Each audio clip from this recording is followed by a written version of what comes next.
Still holding on to that 4th place overall. This style did work out for him again when it came to it. And that's one thing, right? We spoke about them always getting kills and maybe not the placements. But this has been every game over the last 5 games, placements. And they're looking to do it ever so often now because they clearly realized something wasn't working for them in this lobby on day 1. I think they're just taking a decision in flipping things around and saying before it was, we'll get the kills and we'll get the placements if we can. But now it's we'll get the placements and then we'll get the kills if we can. Because you saw them, had they wanted to, from the warehouse that they were playing from there, they could have technically pushed up northeast instead of taking a more aggressive fight. It would have been more risky, but they could have gone for the kills. You know, they're really good at fragging out when they're 4 guys moving around together. No doubt.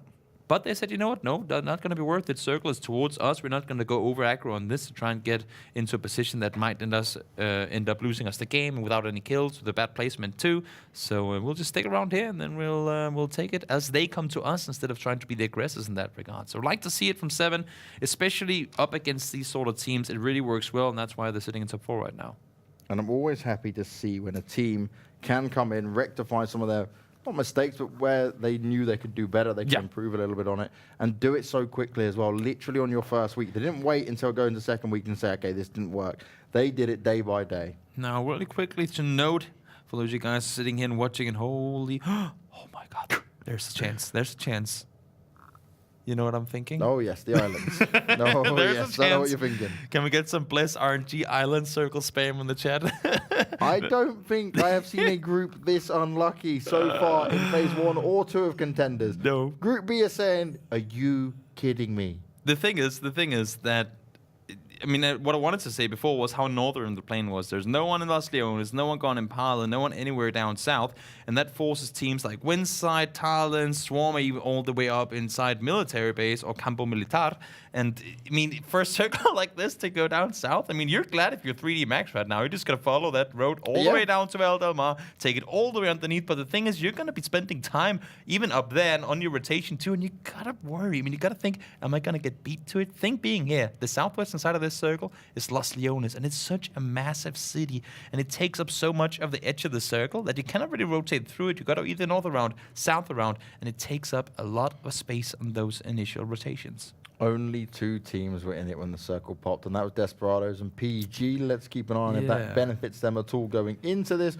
For us, already on the rotation in. Obviously, they went to get vehicles and move themselves in because of where the plane was, I'm guessing. So for them, at least, it's going to be, okay, we take our spot now and we edge in ever so slowly. But for AK, they got caught off in the blue. Obviously, they had a player that lagged out or something similar to that, maybe a PC error, you never know.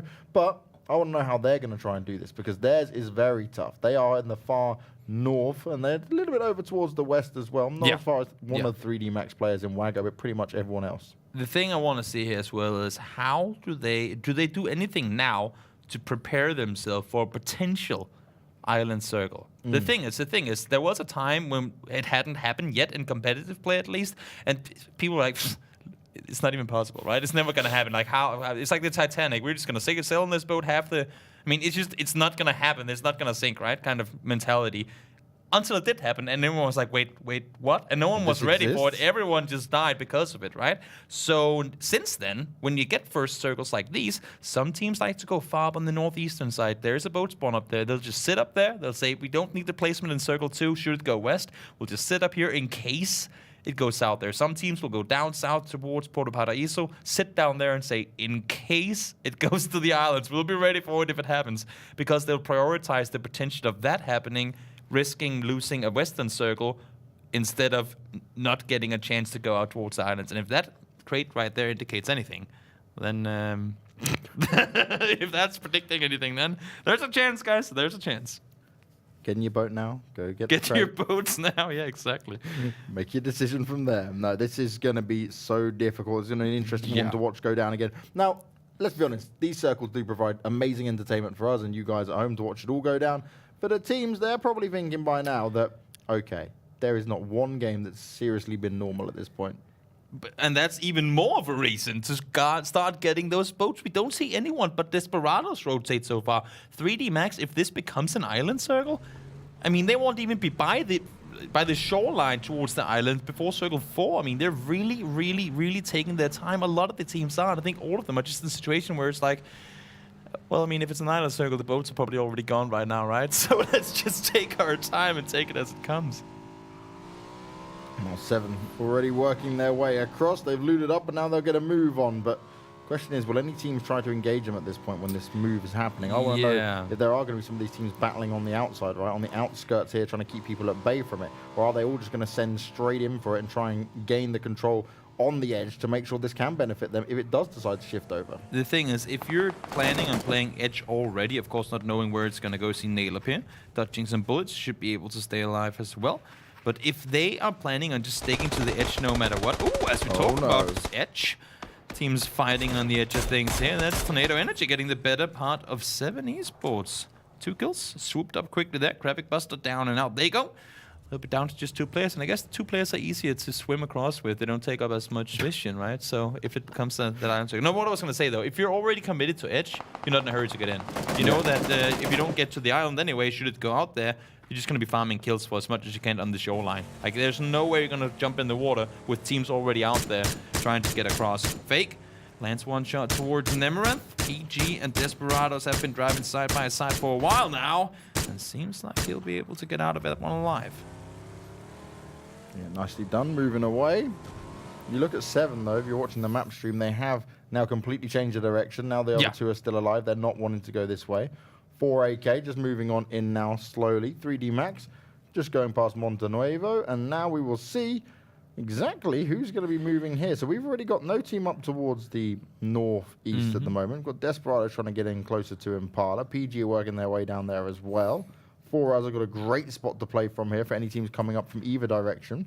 The thing is, normally there's somewhat of a balance in when teams rotate. You mentioned earlier there was only 2 teams in the circle when it popped. They didn't rotate early. Everyone else didn't either. So everyone's driving side by side, chaos all over the place. It's just like a big foot race to get over towards the eastern side. And because nobody went there early, they're just all clustered on top of one another. We can expect probably some more early fights going on here as Frank going towards his teammate. He definitely wants to try and avoid any of these shots. Northwest does give up on him, luckily for Frank, because he's going to go meet his teammate and think, all right, guys, 2 of us left alive. What's the game plan now, especially with this circle? Chill, chill, chill, and do not stress it. Because if it's not going to go to the islands, then it's going to bounce back towards land at some point, right? So just stick around, take your time, get it on the edge. I mean, even as 2 players alive, Edelweiss and Frank, they can easily, not easily, but they can fight 2v4 in proper engagements if they can keep their calm and do it well. There are probably 2 of the players on this entire server that can do those sorts of things, right? So commit to that, play it smart. Now have Augie, 4 AK, miles out of the circle, taking fights. Millman throws one up there. See if it connects anything. That was a deep nade he tried to throw off as Nixties will actually find Melman. The nade doesn't reach enough just yet. Circle damage will come in, but it's phase 1, so it's not to be massively worried about just yet. Northwest does need to be careful, though. Shots come out towards him, examples there at the same time, and Tornado are all going to look to engage in on this. Honestly, I think if this one does go to the island, these guys will just stay out here in the blue and fight until they both die, because there won't be any chance that they make it out there anyway. That will be the last. Never mind. We'll just wait it out. Who's going to win this fight? That's most important right now. That's what they're thinking in their heads. As Ronnie, normally he's the one who's the front runner for this 4 AK team. He's normally the one up close starting the engagements. This time he's further away. He's actually just rotating in to coming back his teammates up. But he might be able to do a bit of side swiping here onto Tornado. I mean, 4 AK took extra long to try and rotate late to avoid this thing from happening. But as I said before, because everyone else did as well, it just became a cluster. 4 AK taken down, so many being taken down, I guess you could say, so easily right now. Just Ronnie Cray remaining. Circle, back on land we go. No island, rip dreams for us. But 4 AK seems like they're going to be ripping on map number 2 as well. That would not be good for them. They found themselves going down in 9th place in game 1. You do see Swarm on the map stream. They were sitting up there. They were waiting for it. They were anticipating the boat circle. Didn't happen though. Now they can safely and gladly start driving back towards the center circle. Savage trying to get a few shots off onto Winside as they move around. Elgiganten are actually in a great spot here to do lots of damage, but they need to be able to hit these shots now. Yeah, getting reloaded. Savage wants to apply some more pressure on towards Winside. Moon does go down. 2-0 Yuho gets the finish up on towards him. There's still one more to deal with. That's the Boom trying to drive on through. Misa goes down. That's Reeser from miles away. Good long-range damage, but he needs a little bit more of that. Trying to stay alive, not get picked off through the smoke. As Tornado only just making their way now back into the circle. Ronnie has escaped. And this is all about survival of the fittest in that sense. And that knock right there from Reese just goes to show you can never stand still in the open at any point in time on Miramar. I mean, even on Rankle for the most part. But here, I mean, these guys will land those 400, 500 meter headshots on you if you're still standing target. Even when you're shooting QE, or whatever you've been binding your lean buttons till. You got to do everything you can to never be a stale target, because these players like Reese, like other sniper experts, will take you down. Nelos looking to keep Tarlans at bay. They've got themselves a compound to fight from here, but they're pincered between both Quickmath and Elgig. Not a position any team really would like to find themselves in at this point, especially. The thing is, right now they're sacrificing and taking a lot of shots in that direction, but if they can keep the compound and the circle goes towards them, we've seen these northern circles many times before up in the fields, and honestly, with so few areas to play around on that northern side, if they can stay around there for longer, that could potentially be them in the top 5 position. Now out of war. 4 players left alive. A good sign going into this. They've not engaged with anyone too much just yet, so I'm just running away a little bit there. But this is the game they really want to kind of show their stuff on. They're just outside towards the west and need to find their way in, but there's plenty of teams, including 3D Max and 4Us, nearby if they do want to try and go this route. Yeah, it's not often that we see these ships go back all the way inside the city, but of course, the game has surprised us many times before, so why not also do it today? Out of all there, seems to me like they've decided to go on foot from here on out. That could be dangerous should that circle go north up into that field. So you do not want to be spending time running around in the open, but you also don't want to be spending time taking damage from Denethor, because he's going to apply a ton of it. The Boom gets the knock. Maga under pressure now as well. They were committing and driving a bit further south, but they drove a bit too far. But they have made a lot of noise here, and PG-18 is starting to come in. The Boom, he manages to avoid a few bullets. He's going in for the spray down, but he's got to keep himself covered here. Both Tarlans and PG-18 trying to engage in this and pick off some of the Winside players. So yes, you fought here. Yes, you've got a couple of kills, but is that all you're going to be able to get? Tarlans, once again, got a little extra greedy. Said, we can split this 1-2-2. We can take the extra control, but teams just would not let them have it. There was 3 teams were shooting at them when they started doing their 2-2 split. Everybody knew they're sitting split up. We can take some more aggro ankles on towards them. Winside played it really well, and that's going to be Tarlans once again out early. 2 games of great difficulty there for Tarlans. Not what we saw from them yesterday. Maybe Miramar needs a little bit more work on how they want to try and play it out here. Kudos to Stella as well. Fast southern rotation. Coming in just now inside the new circle, and they got a really good spot to play from. Edelweiss and Frank from 7. They have managed to stay put for a while now as well, and you can see these circles. That road down the middle up towards Impala and cutting from west to east. Whew, that is that man's length. You do not want to have to cross that at any point in the game. So for the guys, whatever side they're sitting on, just fingers crossed saying, please let that circle come to our side. Yeah, that's what it's all about, right? Understanding when they might be able to make it across and not going until they absolutely have to, because you will become a massive target. It's like running around with a big red flag on your back. Pretty much. Anything north of the road and west of Impala is open fields with minimal compounds, and the guys that have the compounds, believe me, will make sure that you don't get anywhere near them. Down south, you can move around a little more. You have more hilly areas, you have higher grass, you have a few trees here and there, or cactus, or whatever you want to call them, and some rocks to hide around. But if it does go northwest here, that could be really, really, really difficult for a lot of the players here. 3D Max looking to move themselves around now before the next circle comes in. I'm going to join up as a whole unit here, and they've got the vehicle to do it with as well. I like the rotation. They realize, you know, we cannot sit in this 2-2 split any longer. I don't know if they knew that Art of War was coming in from above them, or if it was just the pressure they were being applied towards them from Moonwolf and 4Us, but they said, let's just take it as a 4-man team. We've been killed one by one so many times before. Yeah. Nogi has done insane things on his own. Wago has done crazy things on his own. Play as a team and put those forces together, and then who knows? Maybe you'll even get yourself a win in this game. Oh, Voda spots them all out, but misses the opening shots there. They weren't even looking at them to start off with. You've got to hit those ones, buddy, because you just gave away your position, and now they're going to be looking for you. Yeah. They do have a lot of room to roam around, though, on that southeastern side. They got the entire compound, and once again, VG doing smart things here. They're not just sitting inside, holding it off safe. They're splitting out. They're taking full control. They don't want to get pinned inside and revert, like worse for Se7en Esports. Had they been 4, sure, they would have aggroed on it. But here, they're like, oh no, we just got spotted. We got to rotate again because we're only 2 players alive. Now, Art of War, we said about the game previously, didn't work out too well for them. This is their time to step it up as Quickmath continues to find more players getting knocked down here. Yeah, if they spend too long in this position, there are other teams that are going to get involved and say, all right, thanks for this. Yeah, you guys have made enough noise because Elgig's there, Winside's there, Moonwolf's there. There's multiple teams will be able to find them. As we get a circle which pretty much centers up once again, a little bit more over towards the west. Prioritizes the bottom side of the road as well. I'm interested in seeing how many teams will commit to make that shift across the road now as well.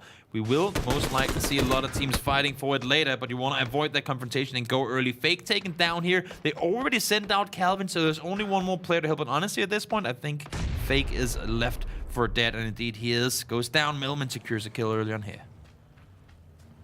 And Desperados, they're good at turning things around, but this is 2 games now where they've lost some players earlier than what they normally do. So it's how they're able to deal with how they're able to handle it. Like There's the PG, yeah, that made perfect sense right from Yannick.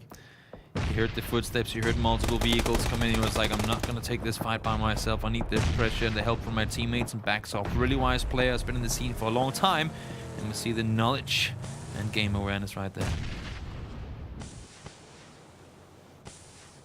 And PG are ready for this now as a full 4-man squad. You see Quickmath still just trying to find any cover they can as more players get taken down. 2v4 by the looks of it. They're getting pressured from Tornado Energy as well. Tornado were the team to take down Fake before, and they probably heard them leave, and they put their math together and said, well, how many places can they go from here? Not a whole lot of them. Speaking of math, Quickmath under pressure. 2v2 here, but it seems like with the smokes, Winside is making it look like there might be a few more players. Inside spotting it out. Nade ready, goes up high. Peltzage comes out with the shots. Is that nade going to land close enough to him, though? And that's absolutely brilliant there from Donator. He finds it, goes long range with the nade after just spotting him out, moving away. And then Silenzo is now either going to try and get across here or fight back a little bit. It's now turned into the 2v1. Winside have a massive, significant advantage in this. And then Silenzo needs to do something huge. He pretty much has to go aggro on this. They know exactly where he is, and he needs to get at least that first nug in. Actually, there's a speak of that. It seems like they're leaving. Huh. Oh, no.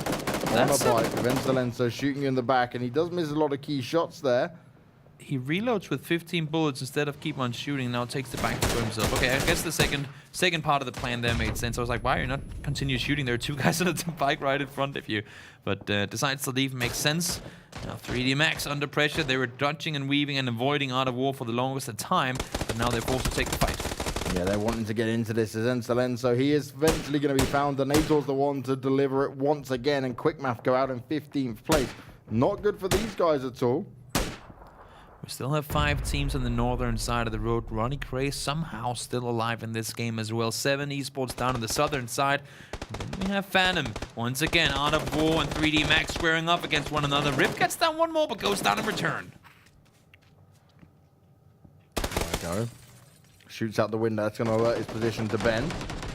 The push through comes in, but he's not able to hold on. It's Metralis who actually finds it. So Art of War struggling again once they're getting into these engagements. And like we say, it ends up being so open that these teams can pick you off from a great distance. 500-meter Mini 14 taps coming in there. They were not expecting that at all. Tunnel vision on the fight at hand, and of course you have to be in case you want to stay alive. Got to deal with the guys at hand first. Same thing for Swarm here, fighting multiple teams. Now they do get the circle towards them, but right now it's not benefiting them a whole lot.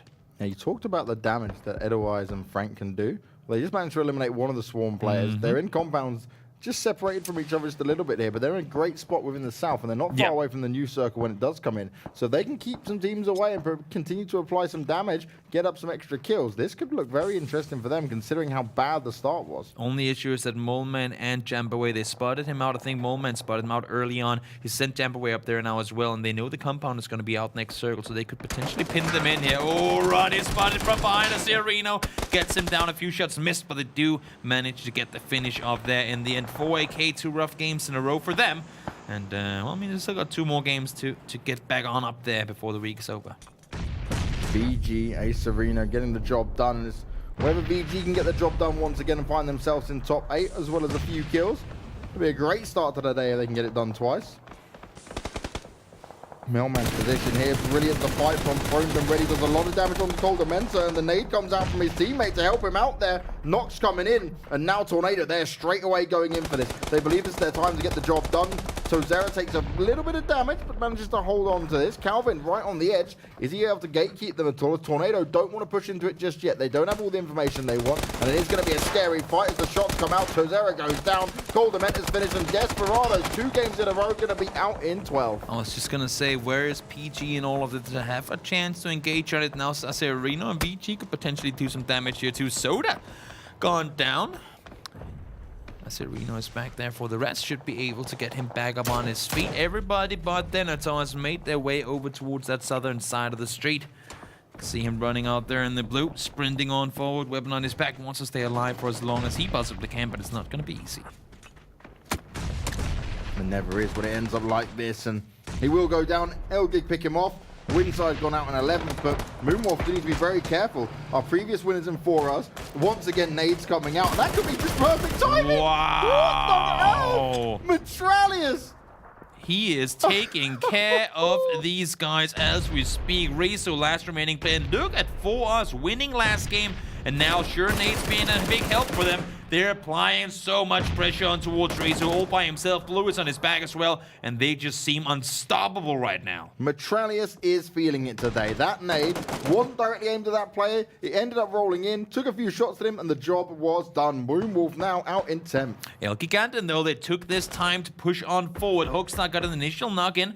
4v3. Let's see if this is going to be the force to stop for us. There hasn't been a whole lot that can do it so far. Last game they won, as I said just before. Savage goes down. Now a fair 3v3 fight here.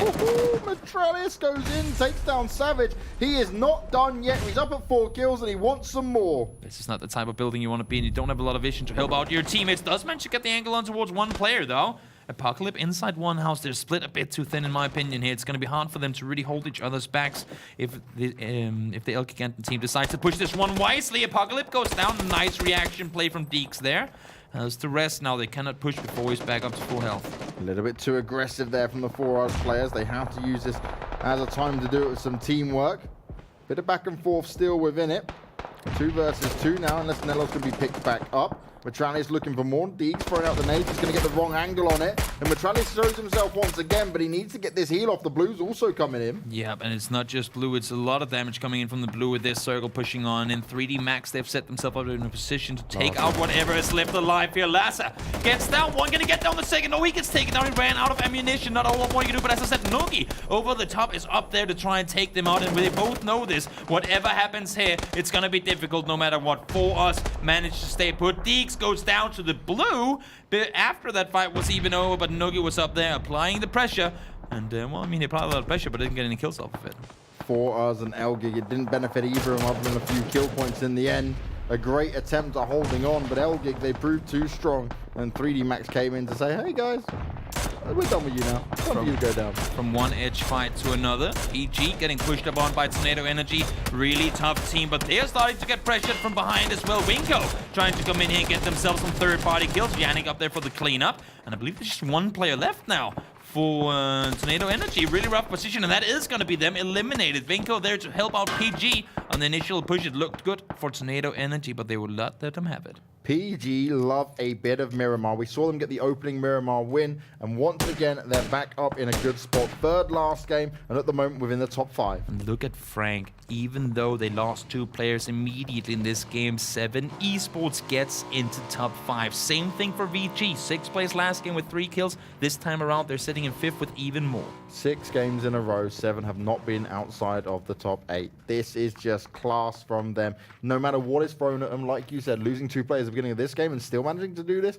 and on some of these dodgy circles, hey, that's impressive. They have made it work, and they've made it work really well. Even being pressured by Stella, they have been able to stay alive. Se7en, Vinco, just 2 players up, 2 kills so far. Got a chance to get themselves, well, actually 3 players up, sorry, didn't see blue there. in the distance, running on back towards his teammates. Now they get the circle. This was the game. This was the game on Erangel yesterday where they had that northern position 4v3 and they ended up losing. If they can sit up here, if they will force PG to push the other way around and go and force this fight, they could win the game. But they gotta be able to finish these things off. Who's also being finished off is going to be Vac from Stella. Moleman and Kaz are the only ones that are going to remain to fight back into this. Moleman trying to find if he can get a little bit of an angle to fight off of here. Swarm not too far away. Headshots landed and drones getting the job done. Kaz comes just at the last minute. Oh no, oh no, that's, you hate to see it. And the nades, oh dear.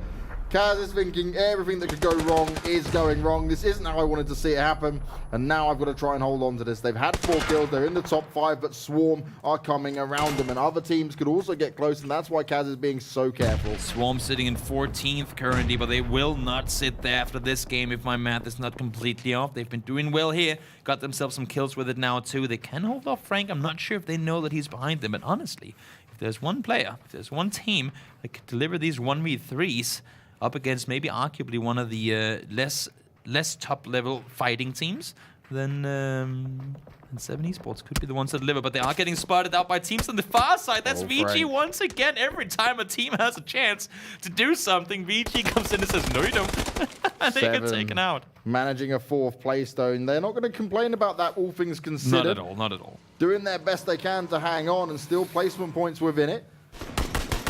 Shots being taken here by Broken. Swarm's trying to stay active, but PG replying on to VG. Yeah. And who's going to come out top with the Gs? VG is just not daring to take any control here.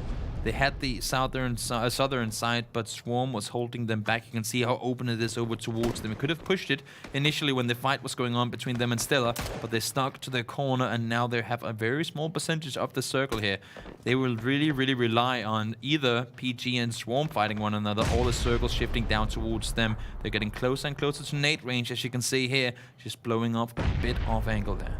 So many high nades coming up here. They're just trying to get them landed, but do you want to waste too many of these early on? Could these be a little bit more useful going into the end game? That's probably the most center circle I've ever seen. That was super fair. That's like actually just a donut. Yeah. As center as could possibly be. That's pretty interesting. For all the OCD people sitting out there wanting proper circles, that's one right there. Even more so, I mean, what do you play from here? If you're VG, you cannot go up on one side. PG has the angle on you there, and you cannot go south either. That's where Swarm's sitting. So either you got to get a knock on one and then just say, you know what, we got to send it, let's push on it. Or, well, I mean, alternatively, try and play for that shack, but, oh, that's just going to be a nade magnet. It's all down to who's going to let themselves be opened up just a little bit here. 3 versus 3 versus 3. Yeah. And PG, they're going a bit quiet now. They're allowing Swarm and VG to have a little bit of this battle off. Nade's going to come out, and this could be huge. They close. Another one going up. That one could be right on. Oh, rolls off just a bit short. He knows where they are. Yep, got him down to under half. Second one. So descending for Ace Arena trying to land the shots, and he's able to get themselves the first one, looking for their kills, but Yannick replies. Good damage being done here, but VG, they need to be careful. They're looking around. Blue does seem a little bit confused of what's going on exactly at this moment, and Diaz is in the back. Can he hold on to this? Great play from VG. I was hoping that refrag would come up a bit short, a bit sooner. Soda holding the angle. He can get the rest up towards this arena, but Swarm, they're pushing on it, and they have to. They don't know where Diaz is. He could be the surprise factor here. And Blue on the edge of the circle. He needs to get his way further on in. Yep. Just saw Tok jumping up. Huge information here for Blue. D's just chilling in the back. He's saying, I'm not getting involved in this. Swarm have sprung up into it now. 7 smokes as well. You got to do something here to buy yourself some room. And look at the flank coming in from Broken as well. We've seen him do these things before, Broken. Great flanker at that. But what do they want to do here? Focus on getting these down. They know there's one more player left on their team. No instant kills came in from them. What do they do here? What do they do? Swarm playing it so carefully, and really well done by him too. These could really upset VG. He can see exactly what's going on, but he's not ready for it yet. Tok lands the headshot onto Soda. Another one to deliver it and finish him off. Now gives them the numbers advantage here. We got the 15th and 16th place team fighting for first right now. With these in the mix as well, of course. Can never count out that player. Very impressive to see, and that she shows the depths of the group right there. Tarlans on, isn't it? Tarlans is 16th. Yes. Oh, 14th and 15th. Sorry. Yeah. You know what I mean, James. Well, G's does come in and he is going to upset VG, but is he going to be able to get any more? Drone has found him. Shots come towards him. Drone needs to back away, though. He can't stand in this opening. Swarm starting to push over. Acerino's seen himself a chance to eliminate PG here, and he wants to get that done. Can he get it done now and thick and fast? He's moving up. He's gone a little bit quieter with it, and he just has to look for this last prone player in it before dealing with Swarm. Broken doesn't want to overcommit to it, and you understand it as well. Wow, Deez gets him down, and that's a second place for VG, who got to third party the fight, would most likely win it too. Swarm got the better off, and they got to win with 7 kills. They're not going to be sitting in that 14th place any longer. A nice win again coming out here from Swarm. They've had one now, both on Erangel and Miramar. That one was crazy as well. They waited for VG and PG to fight it off, and once a GG was set between them two, Swarm said, time for us to come alive. Time for us to get in it, and they played it very well. Timing was key again on that. And you got to give it to them. I mean, they're playing passive. That's why they don't get all these kills. But that's always also why they get punished when they don't get to the late game, because they don't get those kills to follow things up. That's why they're sitting in the placement that they are. But honestly, the way that they played this game, the way they've been playing both the Miramar games today, their rotations have been so smart. They really understand where the pressure points in the circle are. They understand where the majority of the teams will be. So they've managed to rotate around them and oftentimes find themselves on the more passive side of the circle. Rotate to your needs, rotate to positions where you can play the playstyle your team works the best around. That's what got them the win right there. Now, overall, we've seen a bit of craziness go down. Tarlans getting eliminated in 16th once again. It wasn't easy for them. Tornado trying their best, but still overcommitting, over-fighting at times. Sees them get 6th place. They'll be happy with the placement points, but I think they know they could have done better in those points. Yeah, they probably could have got more things going their way. Again, they're kind of back to what we saw them on the first Miramar day, how they get one player picked off on a rotation, they're split a bit too thin, they aren't in a position to help out one another when they do get knocked. It's kind of falling back on the same arrows off of having a really good performance yesterday, and also a pretty good game on game. No, just good performance yesterday, I guess.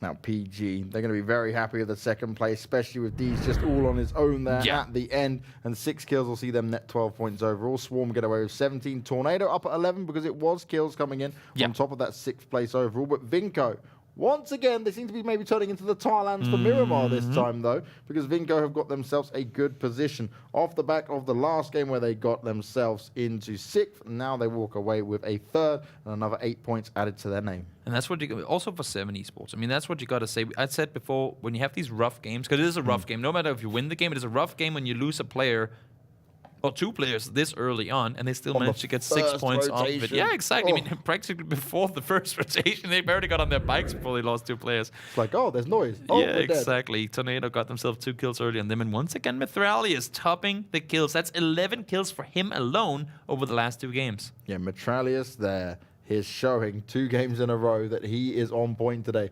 Feeling very good about what he was able to achieve there. Obviously, when it came down to that fight in the end, it was a very back-and-forth battle. It went down to the 2v2, and they weren't able to hold it on, and they even saw Elgig walk away with the res at the end of it. And look at PG. They were sitting in good positions all game long. And they, I mean, a team that also is really, really impressive to watch. For those of you guys who might be new to watching competitive PUBG, look at how they decide on fights to take, when to engage, when to disengage. You saw Yannick, as soon as the Desperados players comes up, he was like, guys, I'm going to fall back. But it wasn't just him running back blindly. The teammates were there to cover him while he crossed over. So always communication on point, and that's why we see them up in the top. It is an interesting affair. We see 2 very different styled games, but now it is time for us to go to a short break once again. And when you come back, it'll be another game of Miramar. And will we see more craziness unfold? Will Tarlans avoid getting a 16th place once again? Only time will tell, and you'll find out after the break.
The madness continues here for Group B on Miramar. They have 2 more games left for their opening week, and it is still quite an open book in how these standings look.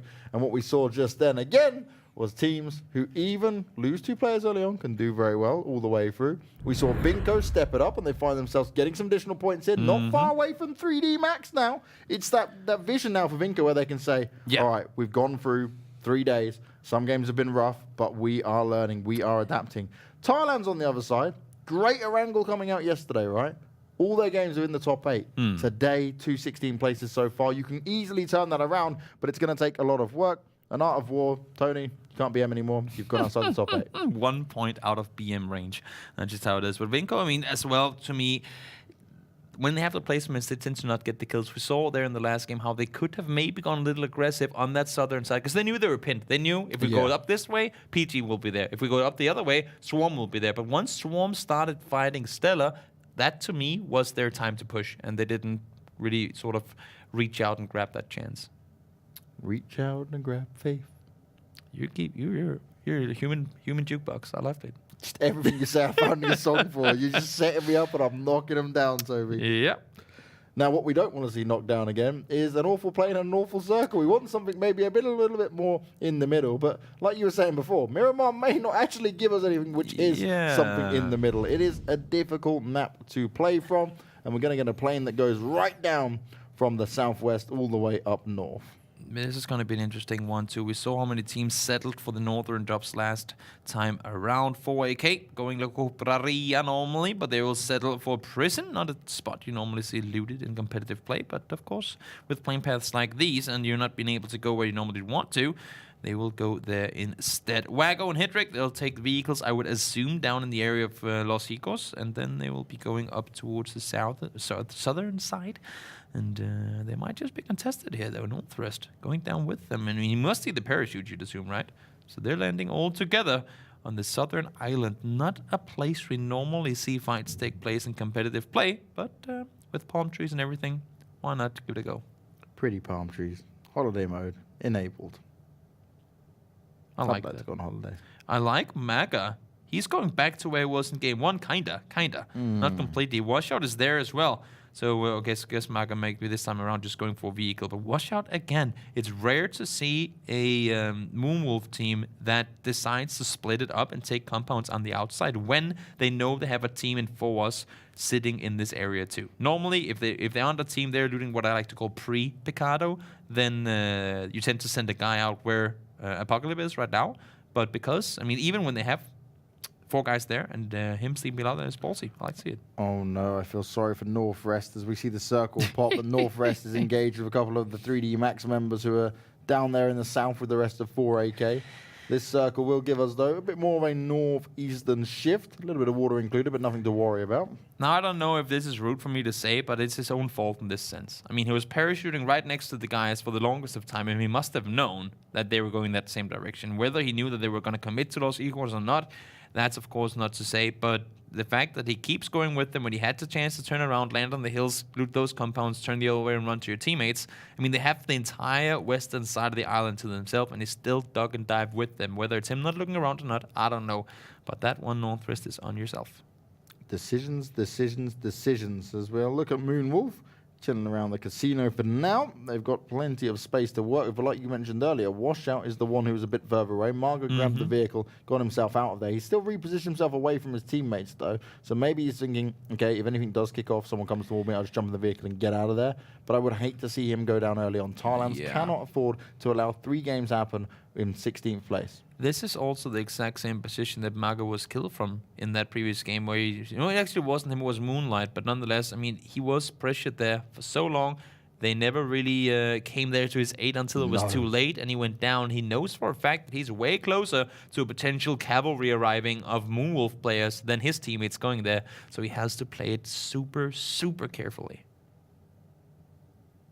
Now, when we talked about PEG, they had their opening win on Miramar. They've had some good games on Miramar today as well. They're going to look to keep that up. It seems to be a place they enjoy playing from in terms of how it all ends up. They're able to deal with the rough riding. No reason for them not to enjoy it. They've got plenty of room to roam around. Winside as well, getting good looting game and a good center position if they dare to make their way further down south. You can see right now Dees is up there in the I like to call it the valley compound, even though it's kind of not, but it still has a big sort of ring around it on the southern side, and it's really easy for you to get pinned on in there. So he's looting up there, and then we'll see. We'll see where Winside dares to go. How greedy do they dare going here in the first circle? No, I really want to see how this different style of having to play down from the south 4-4 AK is going to work out. Because they've had these games where it hasn't worked out ideally for them. They've got 3D Max nearby them this time, but are they going to be able to handle all this pressure early on, and where will they rotate to from here? Because they're going to be going through a lot of teams that they don't really know of how they play or where they play from. 3D Max are driving right past the prison, and now they probably didn't see the parachutes come down, but Ronnie, oh, you have to land some insane shots to get these ones down. Also, you got to figure, do they actually want to shoot? Because if, and most likely, Hedrick and Wacko lives to drive through this one and they start shooting, that could potentially be them just sitting on that bridge saying, guys, we'll just be waiting for you here. And Havoki has to be careful because he's there holding them off right on his own, but he doesn't want to deal with two players straight away. So it's all going to come down to how he wants to play this. Does he just hide up and allow them to just roll on by and group up with the rest of their team, which may be the better decision to make here. As Hedrick's going to be the first one to go across. He takes the first few shots, able to do the... Oh, no! Oh, the timing! Oh, my God, no! He's just waiting. And instantly, Waggo's going to go down. Havoki, he's living the dream. He took the first shots on his other teammate there for 3D Max. They're not eliminated. It's just Waggo going down. But Havoki saw the car go, bought all his time, waited for him to hop out, and that is a face of depression and doom, because that is not how you want it to kick off for you. That's a 3.5 kickflip with a Mirado. That's not something you see too often. Star points that ended up in death. Yeah. I mean, if you got to go for it, you got to go for it, right? He almost went for the quad, but unfortunately didn't go his way. That was unfortunate. But looked amazing, though. It's another highlight to be had there.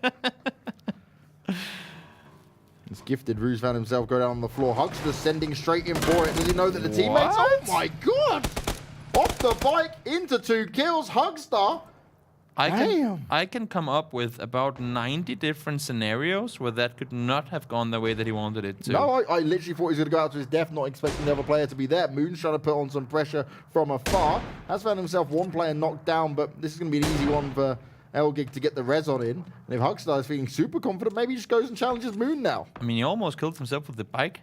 That level of confidence was had by him. That was scary, but Hugstar clearly says, guys, we have been chilling for too long. I'm going to go for these kills. I got to knock on us. No way in hell I'm getting this one stolen again.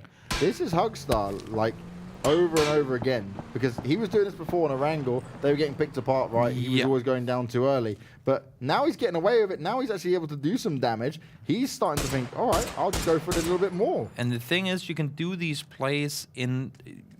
I mean, you can't do them all the time, but you can do them a couple of times where because teams don't anticipate this sort of aggression, especially if it's a solo guy pushing in. Wow. They will never anticipate this. And wow, good shots landed. Hugstar. He's in a spree now. He wants to get all of them. Gonna get straight back on his bike and go and see Moon and say, you meet your doom, mate. It's time for you to go down and be done with. Winside will have 1 player left alive at the end of this. The boom is there, though.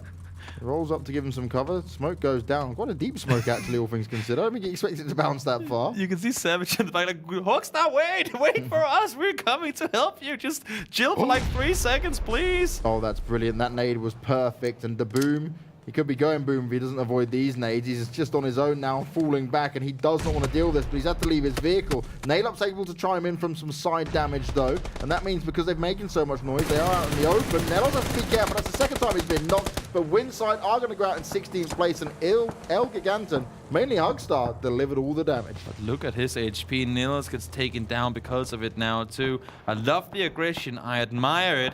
And Hugstar... Oh, no. If he's not going to get rest off of this one, that's going to be me saying, why? Believe me, I love the aggression. I like that they just say, you know what, we got to go out and get some kills, but this also is the price you pay when you go too aggressive. I like the aggression. It's one of those things you have to be able to toggle and activate and say, boom, let's just go aggro, let's get these kills. But doing it 8 minutes into the game with so many players alive in an area where you know for a fact that there are other teams looking your direction, you're on a hilltop, you're silhouetting for multiple teams to spot you out, it's just too much to me. It's too aggressive. Too aggressive, which could be the price they pay now. With only 2 players left alive, Quickmath have come onto them. PG are taking shots at them. Desperados are taking shots at them. They are completely surrounded. They made all this noise. Everyone's aware of their position, and they're just trying to escape in their vehicles with their lives. Savage low on health, Deeg spinning away, and they're just going to get into this compound, heal themselves up, and wonder, will anyone maybe leave us alone now? Can we get a bit of time? I mean, it was them chasing down people. I mean, I think it was them chasing down Hogstar, and Hogstar chasing down people. Just before now, new circle's gonna pop, and it's gonna go towards LSAH. Interesting circle. We have the entire road from where Elgiganten is up towards where LSAH is. There's a huge valley there. It's one of those, if you have to cross it, if you're caught on the wrong side when the circle commits to one on the other side, you're pretty much dead. Unless if you get a really fortunate shift, then you can sort of avoid the confrontations going. LSAH itself as well, huge valley, huge city and a crater where if you're fighting around the edges, you have a good chance. But right now with the circle splitting kind of the road in half there by LSAH, I'm interested in seeing how many teams are actually going all the way around the sides here to try and commit for a northern position. Now, we spoke about 4AK and their rotations. If anyone's looking at the map stream right now, they're in the blue. They're going back to what their tried and tested style is. Wait it out, be one of the last ones in. But in a circle like this, I'm struggling to see where this is going to work out for them. Yeah.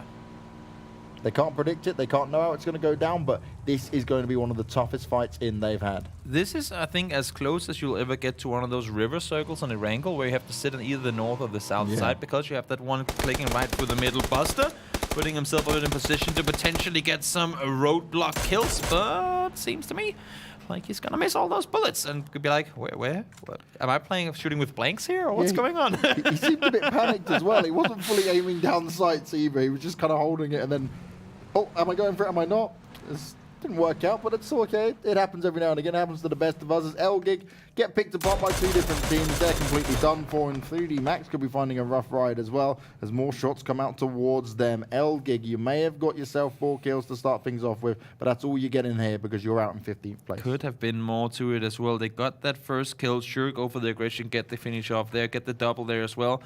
Then the second time around, you got the knock, wait for your team, and you saw Savage. I mean, Savage could not have got into that vehicle any faster to go up there, but Hogstar was just on the hunt to get them down. You know what Hogstar needs? Someone needs to put a leash around him, and every now and again, just bring it back. Make it really tight and say, no, dude, come. We're not doing this right now. It's like, I know you're amazing. You can hit these shots. You're such a talented player, but just show it at the end, not right now. We've got 2 kills. We'll be happy with that. Yeah. Whatever you can get early is always good, and if you can keep 4 guys alive at that, that is even better. But they bit off a bit more than they could chew, unfortunately, and down they go in 15th place with 4 kills. Tarlans sitting pretty well in the southern side. They have clearly not wanted to commit to the north, and neither has a lot of the other teams. I mean, again, we're talking about this whole valley going through from pretty much the entire western side to the eastern side of the circle here. If this does commit north up to where we see Tornado Energy right now, even all the way up northwest to where Moonwolf is towards Cruz del Valle, the rotations that some of these teams will have to make, I cannot even imagine how it's going to go down. VG going to start delivering it, though. This time on to Se7en. Se7en worked their way up north. VG were alongside them, and now they're playing the long-distance game. This is impressive. This is a very confident VG now. A couple of good placements, and they're starting to say, well, we will just challenge whoever's in front of us, and we'll try and challenge it correctly. And that's what's been their side of a kind of, not fault, but that's what's been keeping them from getting those wins and closing out games. When they had that one game on Erangel where they got the 2nd place, they couldn't finish it out because they played too passive. Same thing last game. Take control, go aggressive, get yourself some kills, and don't get them stolen by Aliyah. Yeah, that's it, right? You did all the damage, you kept applying the pressure, and Swarm said, Boink. To see you. Thank you. Yeah, that's unfortunate. Circle, oh my. I guess I cursed that one. Sorry, guys, you have to rotate north now. Well, it's not too bad a rotation coming in for Se7en. Tornado are in it.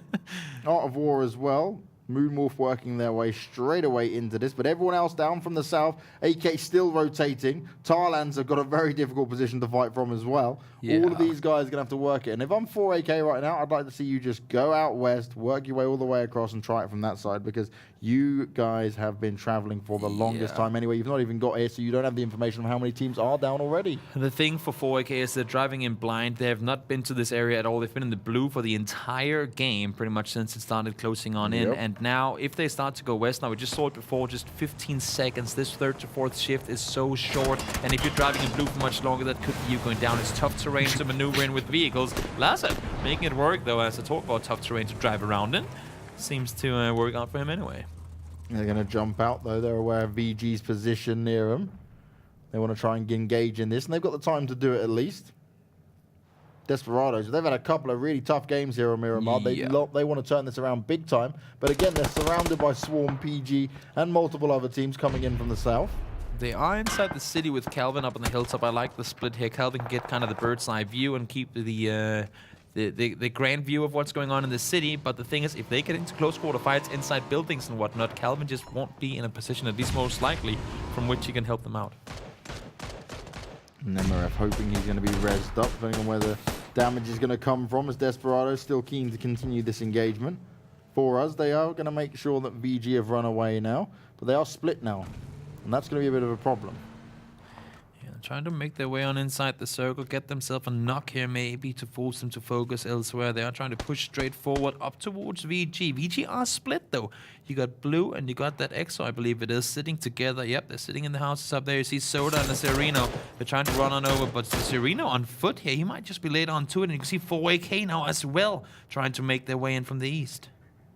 Yeah, Se7en is left alone to be potentially picked apart. It depends what 4AK want to do as they start to come in.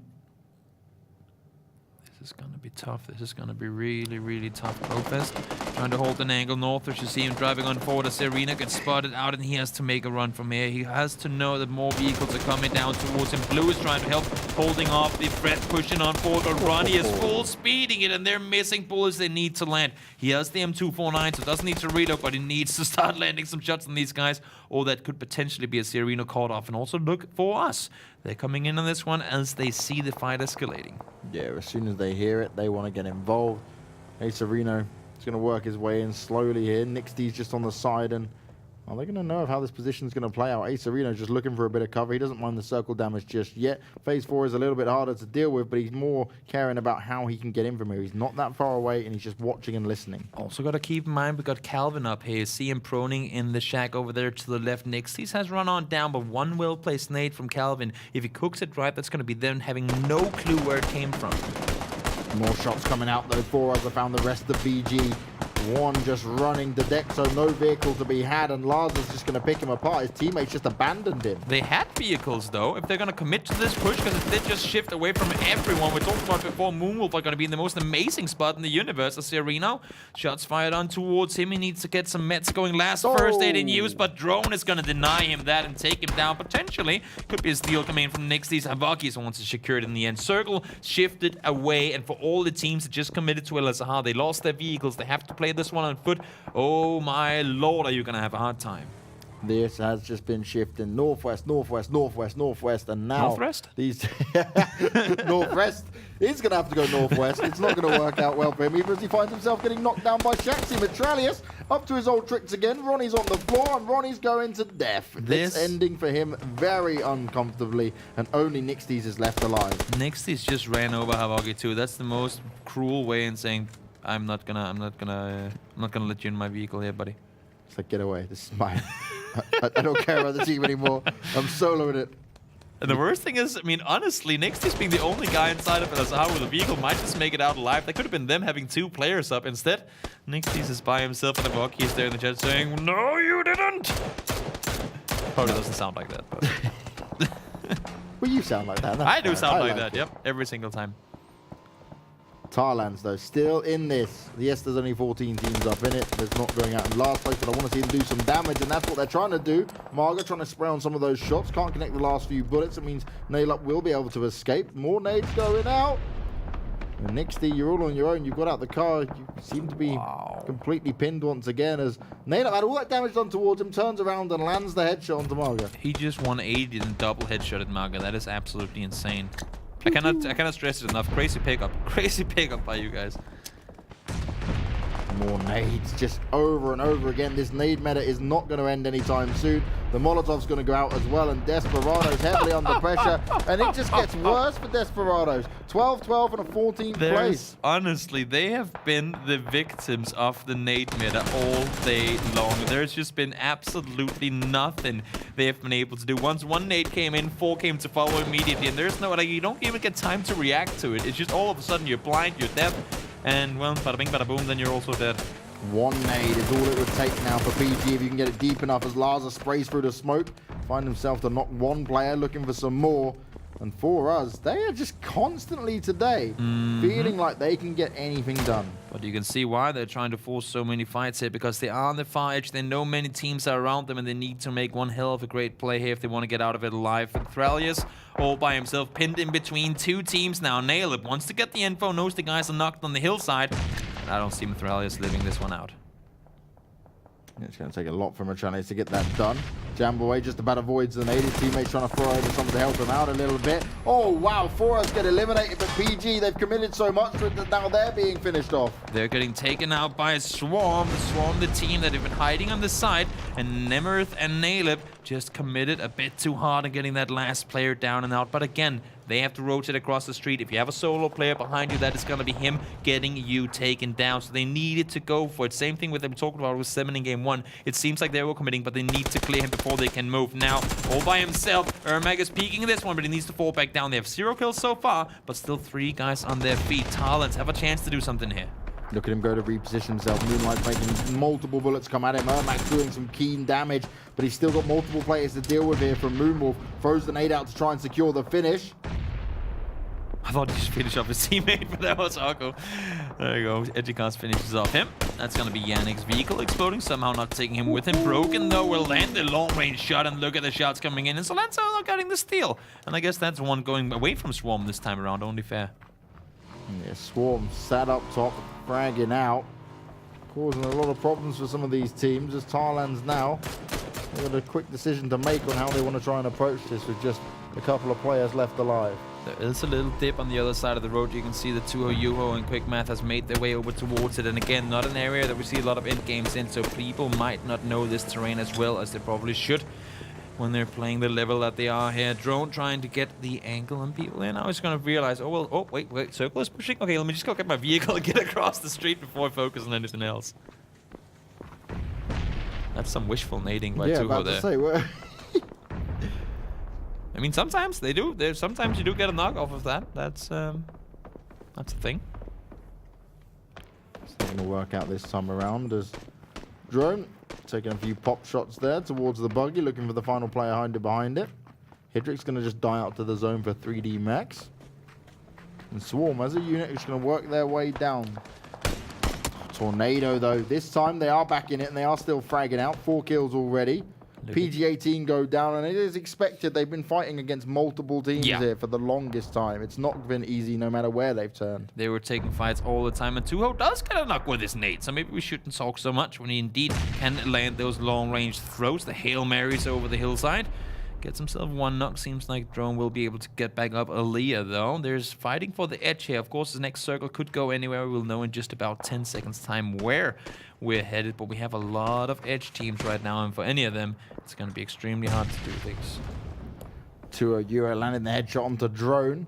He's not done yet. He wants to be able to defend this off, but Swarm, despite having the blocked player, they're still able to hold on to this. They've got a good spot to fight from. Trying to hold off the guys in the Art of War outside the circles where they're sitting right now. But Quickmath and Swarm as well have ways to go, and they could potentially be making their way over in this direction. They don't have a whole lot of other places to go at this point. Tony, Rip, all that's left of the team, trying to stay put here as the circle starts closing on in them militarily. Tornado are just shredding teams that come towards them. Yeah. Tarlans have made it just around the edge, and they've escaped one side to get into another, but it means they're still not in the circle just yet, and they don't want to deal with Moonwolf. Stella working their way in from the north, but Se7en, once again, almost centered, but just 2 players left alive. Soda from VG, he's right on the edge, and he can't take this circle damage. You need to move, buddy. Circle can't do anything other than move in further and further on in, and Soda has to just go with it. I mean, it's going to pressure him some more. Now Swarm is making their way up in his direction. Hopefully, they'll cut a corner anywhere before him. Soda don't want to face off against 4 players. He's prone down there on the edge, you can see him. Aaliyah might get called off. There could be 1 point coming in, and it most likely will be. Soda gets the knock on him, but now they know immediately where he is too. But look at this, the Helm is trying to go around the corner, but Se7en is there to engage, and he gets 1 more knock. Soda still alive with low HP, gets himself 2 knocks back to back, and 2 finish off 2. Soda is living the dream, and Kravik has come to his aid. Se7en, without knowing, have massively helped him out here because they are completely pinning down the final 2 members of Swarm, and 2OU is the one to land the headshot onto Broke, and the nade goes out, and Kravik is saying, thanks, guys. This is how we do teamwork without being on the same team. The CIS South Africans Alliance prevails, and Swarm goes down. Pelters, though, trying to push on forward. Stella is up here as well. So many teams up in this corner of the map, and now out of 4 are trying to engage on it too. Soda does go down, but not without a fight. Great effort put in there as a solo player remaining. Sure, a bit of help came your way, but taking that initial 1v2 to get the double knock and 2 points off of it too. Great job by Soda. What I love, right, is how many players would have just left that and not challenged it, knowing how many were in front of him. Soda had the balls to still go for it, get a couple of kills, and yes, he was helped out by Se7en, but the unlikely alliance ended up working out for a little while. Indeed it did. Now the teams that have been able to stay put on the western side for the time being, they're going to be praising the kill feed going active as we get themselves a break. Tony goes down. 1 placement point accumulated. Not sure exactly how many kills they ended up getting. You can see Noki down the hill here. Just buying time, enjoying seeing the kill feed light up. And he's going to go down. Comfort and watch out. Taking a lot of shots. Fight Comfort, though, was the one to finish him off there. Pelters doesn't have the advantage in terms of who's got the high ground, but he's going to throw some nades up high and see if he can make him connect at all. He's going to give away his position. How does he still have nades? Quickmath has been throwing nades all game long.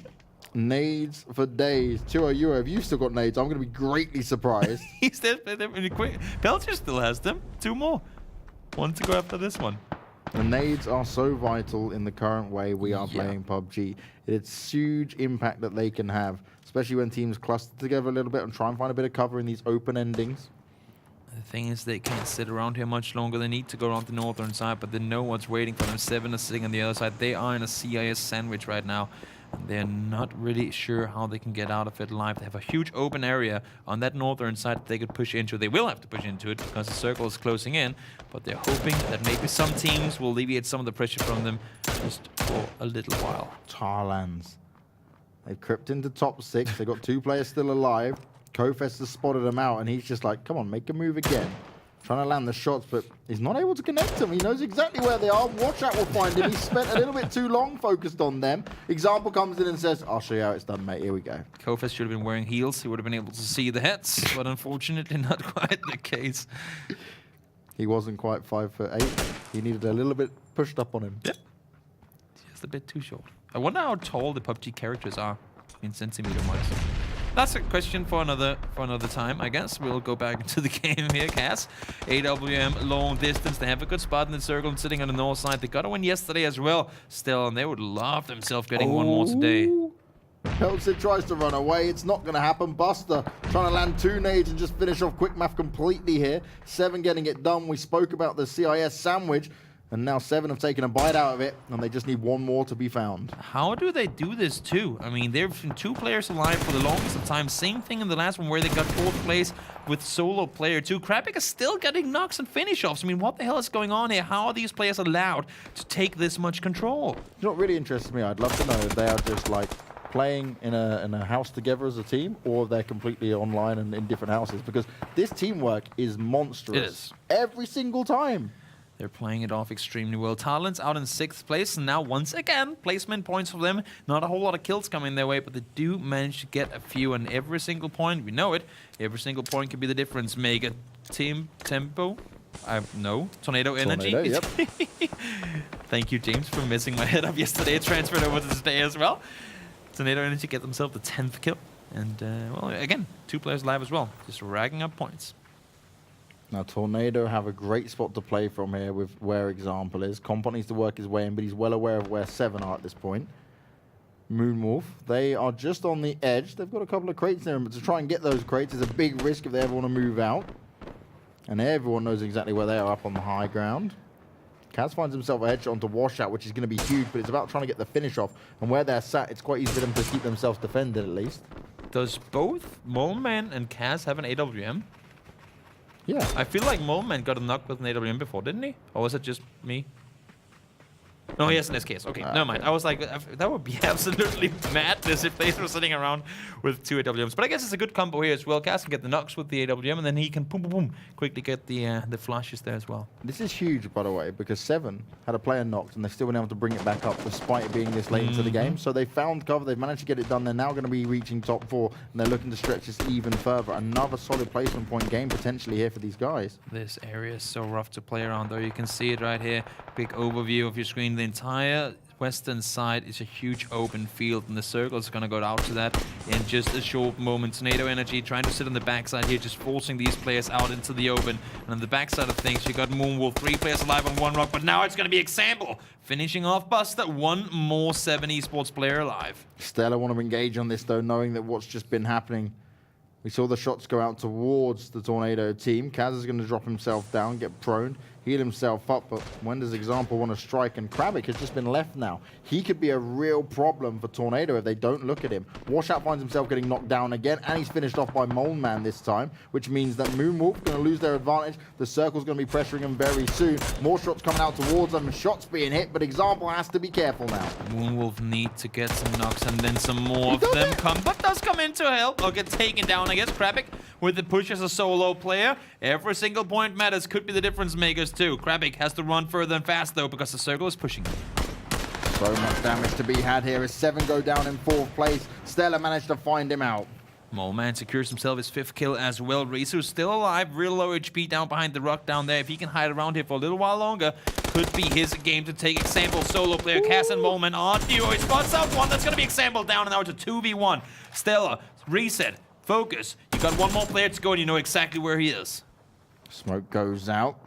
Kaz going to be having that information passed on over to him. You look at him reposition himself. He's going to go look for it. Spots out Resu. Shots come in. Moleman's the one to get the final kill. 8 kills and a win. StarLadder get the job done once again. Great, great effort there in the end. Never lost their cool. They had the high ground position for a while. They were trying to get the info on where everyone was. And in the end, played it so smart. Kaz jumped up, get the info. Ooh, immediately ducked back down again. Forced Moleman to get the aggression and get the attention of where he was. Boom, spotting from the side, get the finish off. Great play from StarLadder. 2nd win as well. It would have been very interesting to me we saw Tornado push forward and actually spot out that there was 2 players. Obviously, they had no idea there was 2 players left alive for Se7en, but that last one where Kofes went down, that was so unfortunate because he never expected. His attention was completely elsewhere. He got run up on, and that's where Tornado slightly fell apart a little bit. It's just the way it goes. As we see the awesome car flip, Avoki, just patient, waited for it. There you go. Waggo goes down. And this one from Elgiganten as well. Hogstar. This was epic, given the one highlight clip on just that. Then this is impressive that he gets another knock in. But at this point, you just leave it. You throw an aid maybe and you leave it. Or you just wait for your teammates to push 3 guys with you. It's dangerous plays coming in there. But in the end, they did manage to get themselves 4 kills. And again, I mean, if that's your bad game and you get 4 kills, then that's good. But the thing is just we've seen Elgiganten get a lot of these sorts of games. And I mean, there's kind of a pattern starting to evolve here, and we want to see them maybe, just like we said to Se7en, it's great that you can get these kills. We know how good fraggers you are. You show it time and time again. But why not do it when there's like 30 players left instead of doing it when everyone's alive? And that was the problem, because when they did it when everyone was alive, everyone shot up on them and made them pay the price for it all. As this was a crazy game of fragging out. This bit by Soda was just so impressive. Yes, he got a bit of help out, but look at this spray. In all fairness, long distance. In all fairness, Drone probably should have killed him there. Yeah. There was a lot of whiffed bullets. But then again, I mean, you got to commit to your spray downs, got to commit to them, see if you can get the kills with them. Tony did everything he could to stay put, ended up going out, I believe, in 8th place. And then Buster, I mean, Se7en Esports. Their thing today has just been people getting knocked early, but still somehow making it into placement points. Se7en have had a 4th, a 4th, and a 2nd so far. Once again. That is madness. A true godlike day coming out from these guys. Things have definitely changed up since day 1, and they're going into this. When we come to see him again in with a couple of weeks' time, I'm going to be very interested to see how it continues to deliver for these guys, because they are impressing. As StarLadder impressed here with 18 points, 16 points up for Tornado. Tarlans, they are within it. They managed to get themselves up after 2 16th places. Yes, it's just 2 placement points and 2 kills, but they're 4 points that are very vital to their cause here. Yeah, they need to constantly try to bridge somewhat of the gap that is up onto all the other teams. They need to get some more kills with them. They're getting the placements now. I'm not saying that they have to go more aggressive, but maybe it's shots that are missed at a distance that they could have landed. Maybe it's kills that are stolen. Many things could play a factor, but they need to continuously get more than these 1, 2, or 3 kills per game. Moleman was picking up all the kills. Hugstar obviously on there. We saw what he was able to do as well. Krabic, despite all the thing, and this is it, right? What really sets me apart on looking at Se7en more than anyone else is this is 2 games with 2 players alive and you still get 4th both times. Like, it's insane. That's great. Is insane teamwork, great communication being had here, and just being able to stay confident in your own ability to take on teams that have 3 and 4 players alive. Look at the damage applied from Tornado Energy. They were sitting in a good spot all game, and they... I can't add all that up, but that can't be far away from doing like what the rest of everyone else did. Not far off it. I mean, that is absolutely insane numbers. 2,600 and some damage off of just those 3 players in one game. That is extremely impressive.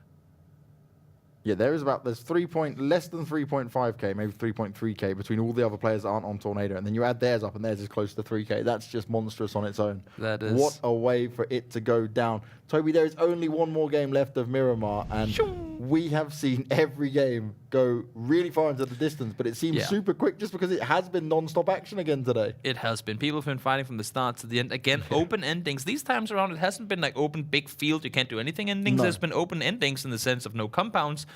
But then again, it's Miramar. You always have the hills, you always have the rolls, a few rocks in there that you can hide around. But the rotations to get to these spots, hard shifts, hard shifts, hard shifts. Teams bail their vehicles in circle 3 to sit in the city, and they're like, no, we have to go out of the city. Okay, we got here.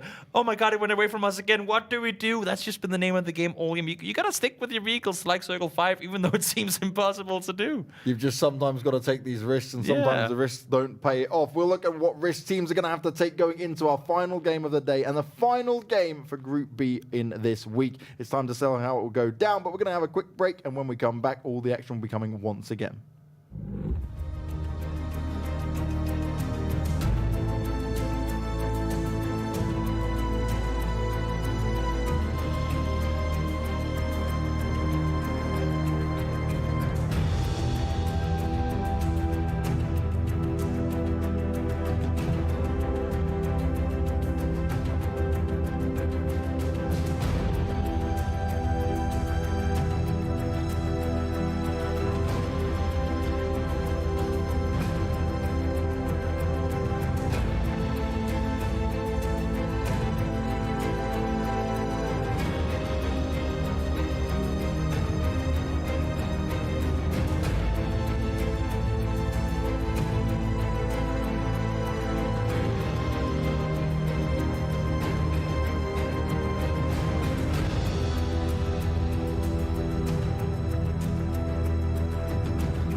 We've marched on to the final game of today and the final game for Group B overall. One more game of Miramar stands between teams, finding out where they'll be sat ahead of getting a week off as we move over to Group A, and they will get time to review and see exactly what's been happening and how they will adapt going into the further weeks here at Contenders. And there is still plenty more games to come, right? There is a lot. We'll be halfway through the first part, we'll be halfway through the first part of games after this. And we see the points right here. Tornado Energy, good performance there, secured themselves a third place and a ton of kills with it. 152 now. Things are starting to look like patterns over again, but Se7en as well.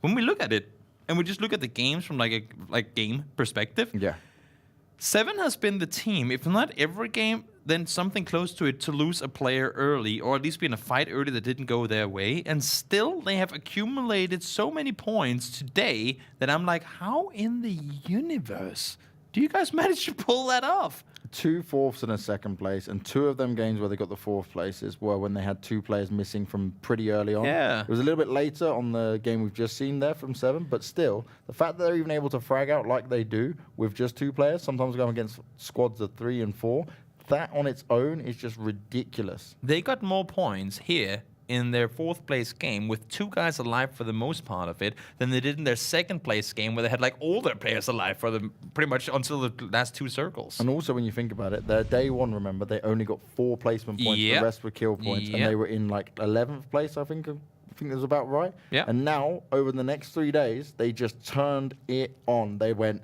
all right, we messed up. We are much better than this. Let's go. But it also goes to show that no one's perfect coming off the start, and no one is perfect probably to the end either. It's just, it's the teams that are the better at, first of all, recognizing their own mistakes, and second of all, doing what it takes to fix them. More often than not, they will also be the guys to, to rack up the most points, and we're seeing it right there. Se7en turning things around after day 1, coming into day 2. Then they kind of had a slump at day 2, at least as far as placement points went. They got themselves that one crazy win. And then today, they're getting themselves the placement points yet again. So if they can combine that with the crazy kills and staying alive with all 4 players in it, and maybe get into a position from where they can start shooting at people, we're looking at another high kill win for them. We'll have to wait and see if Se7en can do the unthinkable and manage all their games within the top 4. That would be something that hasn't happened thus far throughout Contenders. That would be very, very, very impressive, then, for sure. Time will tell. As where's 4AK gone this time? Okay, they're going up north. They got the vehicles, so they're going back to their usual spots. Just caught them there on this eastern side. 3D Max. I've got Valdemar. PG back to usual spots. No problem at all for them. And in terms of what we're seeing Tarlans do, wow. 4AK, like, should we just drive back down now? Shall we? Is it worth it? What are we doing? These circles are not being nice to people whatsoever. Tarlans doing their split inside Los Leones. They've been splitting like this every game so far. And I, to a certain extent, like it. To a certain extent, I'm afraid of it. Same thing with Washout being this far away from his teammates in Moonwolf.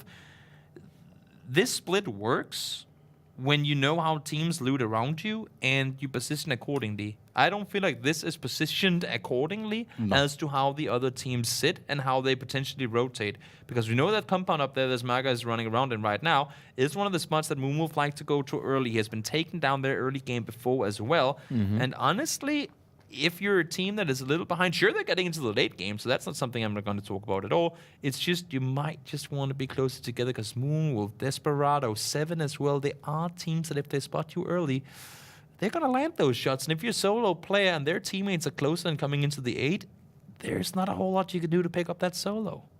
It is going to be an interesting affair once again. I know we keep saying it, and it isn't just because, oh, yes, this is how it's playing out. This is because we have had some of the most crazy circles we've could seen so far in Contenders of how harsh it's been on the shifts, where they've ended up going, and how difficult some of the rotations have been for teams here. Yeah, and the thing with this circle is as well, once again, we mentioned it in the Eastern Circle too, but here, Los Leones, it's blocking off so much of potential rotation paths coming into the circle. If you take like the circle that is on land in a percentage, we can probably say that a solid half of it is inaccessible, half is water or in the bottom of the map, and the other part is on the western side where you can't go up and over where you got the shadows up there in the map too. So you got 50% of the another circle to rotate into, and you got Los Leones in those 50% too. So you got to rotate all the way south and underneath it, or you got to go all the way up east, I mean northwest, I guess I could say, of Monte Nuevo in order to get safely inside the circle. Because these teams, they've only played, this is their 8th game on Miramar. You don't know the timings and all everybody's rotations yet. You can see now already the teams are starting to jump in towards one another. Apocalypse, smoke thrown in the open. Arco clearly aware that someone's nearby. How does Occo deal with this, though? Apocalypse could be completely pinned down here. Metralius having a little scope around over the edge. He's got himself in the vehicle. Do they try and back him up, or they try and provide him some cover so he can get out of here? The teammates are there. Oh, the push coming in. They know where he is.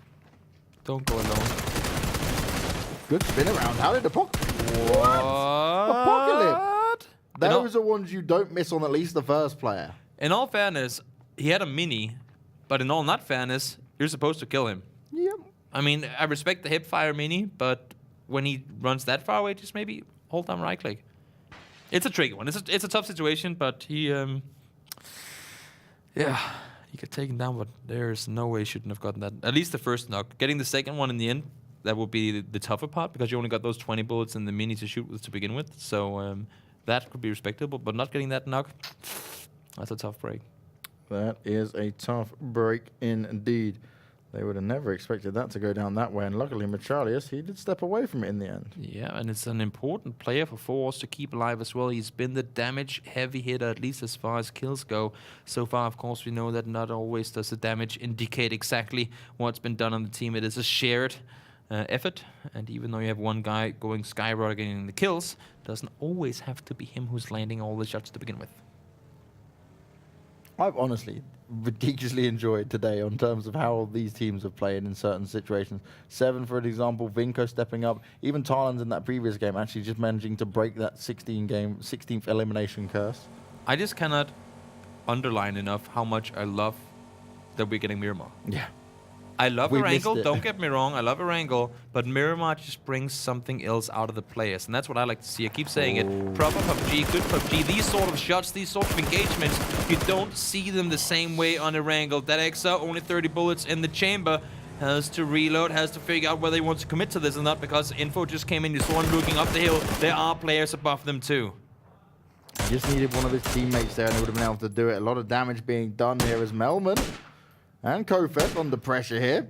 More damage being done, and it's Memo to be the one that delivers it. Tony Sosa's working his way over, and he's definitely going to go in to try and finish him off and not allow Tornado to have a good chance of getting another game good here. One team I want to follow this time around.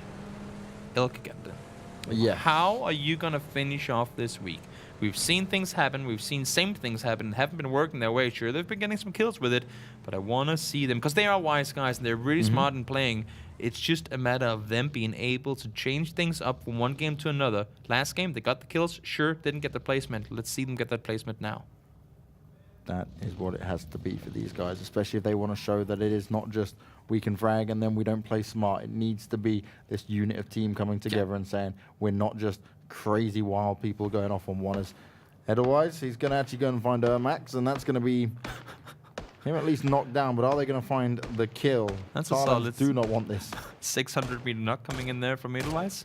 People are asking why he's in the top right now of damage. How the hell do you knock a person that's that far away with a mini? You know, he's got like 6 times or whatever on there, but then his own eyesight is at 20 times. Maybe he's sitting with like a binocular on the screen to get like a 25 times scope, you know? Because that's how it works. Oh, man. Great shots coming out again from the boys from Se7en overall. And they're going to continue to walk forward, or drive forward as it be, towards Tarlans to see what they can get done here. Tarlans' Margo has actually had the potential where he can creep up on them, but there's so many teams rotating into this as they bring up the map screen that this could get very interesting. Margo's so far away. All of Tarlans are down here in the south, and it's like just a waiting game of who's going to meet who first. I just want to see this circle go down to the prison island, just for the chaos and finishing off things in similar fashion to the chaos we've been fortunate of seeing all day. Because the thing is, most of you guys probably don't think about this very much, but getting from the south circle, or getting from the mainland to the southern island can be extremely difficult, because the hills and the sort of the cliff sides are so steep that you cannot run up. Only in, I believe, Los Higos and all the way, actually from there, it's pretty much the only place you can get up, and then some places up and around the city just south of El Del Mar. Everywhere else is just inaccessible. So for the teams that will get across early, should it go down there, there's a very, very small chance. It's practically impossible to cross once other teams have set us up. Now 4AK are working their way in at the moment as we look at what Moonwolf can do from here. They're scoping around, keeping a good eye to make sure if they do engage with Desperados just up in front of them, that no other teams will be ready to challenge them. But at this point, there is so much space out there as he lands the headshot. Edukos. Calvin's like, I'm not going to peek this again for a while. Error. Oh, fake. Yeah, let's just fall back down. But that's what you can do to people, because the thing is, we get to see the damage indicator and who shot at who and whatnot, but they don't know exactly who's over on the other side. And if you get that instant headshot towards you, you're like, oh my god, that must be one of the better teams, right? Are we really going to force a fight with them right now or not? Frank takes a love tap on Buster. Not acceptable. Don't care how good Se7en are. We're never down for this. Yeah. Bad. At least that your opponents kill you, not kill each other. Circle does center somewhat around Chumacera. Still a lot of variation in how the game can end out. And this is where you, as an in-game leader, have got to say, how do we like to play this game? Are we an edge team? Are we a center team? Do we love city endings? Do we love to play in the open? Do we love compounds with vision around us? How do we like to play? And now is your time to try and position yourself accordingly. Tuck, he's an adventure. I like it. Adventurous Tuck. Super far away from his team, but no one will be able to take him down from this position. He's just got a long road ahead of him. He was expecting the circle to go to the island and had a boat waiting in Puerto Paraíso. I was like, I got it, boys. I got this one. Safe rotations coming in from Tuck. But yeah, circle didn't go there, and now he has about 3 kilometers to the circle. Not going to be fun for him either way, but the rest of the team can wait it out. And maybe some of the other teams will eliminate them, other teams in their way to fight this out and give them some space to work into. In all fairness, Swarm hasn't been afraid or shy of playing the edge. No. So they don't really care that he's out. Of course, they will need to spend a little more time if they do want to wait for him to make it all the way in there. But they have not been shy of playing the edge, especially on the southern side. They've been good today at playing the silent sides of the circle. And right now, we see how many teams are sitting in the center. If they could just push their way in slowly from the south and avoid confrontations, that could be them again sitting in the top 8, because they have gotten a lot of placement points today. Stella, off the back of their win, just gone. Want to see what they can do here. Is Pancho. Okay, this is good. Lands a headshot onto Broken from Swarm as they're trying to work their way into. Tarlans just keeping this edge, trying to hold on to it here. But it's what I don't understand with this is Marga has been left on his own for so long. Moonlight's working his way back up. And then Pancho's just down here chilling, taking shots at people. But it's like, if he goes down, that's it. Game over for him. Have you ever heard of the 4 horsemen strategy in PUBG? It's like you land one guy in each corner of the map, and then you have to meet in the middle at some point, right? I think that's what they're doing. They have one guy, right? We see right here, Panko.